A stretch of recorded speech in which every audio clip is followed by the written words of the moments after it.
Ito yung araw na uuwi kami sa aming probinsya. Sobrang excited ako dito dahil after 1 year na naman ay makakauwi at makakabisita na naman ako sa aming probinsya. Yung time na yan ay papunta na nga ako sa NAIA Terminal to departure para antayin na din ang aking mga kasama pauwi ng Bicol Province. Medyo maulan nga sa mga oras na ito dahil mayroon ngang low pressure ang Metro Manila.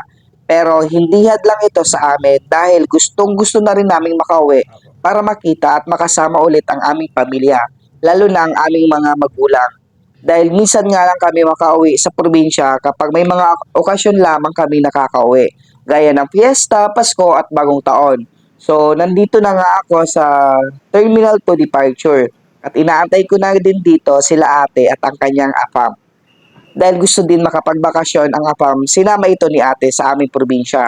Kaya sabay-sabay na nga kami ditong uuwi para matry na rin ang buhay ng probinsya at ang ganda ng Bicol ni Afam. Naglalakad na nga kami dito papuntang check-in at ma-ready na rin ang aming mga bagay at maitimbang.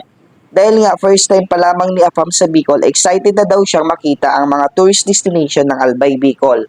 Lalo na ang mga pagkain ng Bicol ay gusto niya rin maitry. Nasa loob na nga kami dito ng eroplano. Sa mga oras na ito ay nagde-demo na rin ng safety and security ang cabin crew ng Philippine Airlines. After neto ay aalis na rin ang eroplano ng mga ilang minuto. Sobrang excited na rin nga ako ditong umuwi dahil sakto rin ay fiesta sa aming lugar. Matitikman ko na rin dito ang mga lutong Bicol at ang luto ng aking magulang.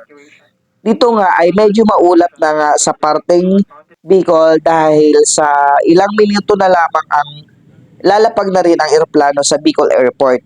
Ang biyahe nga lang pala dito from Manila to Bicol, umaabot lamang ito ng 45 minutes. So sobrang bilis nga lang ng aming biyahe. Ayan, nakalapag na nga dito ang aming eroplano at oras na ito ay kukunin na nga namin yung mga bagay namin na gagamitin namin dito sa probinsya. So hanggang dito na lang. Maraming salamat!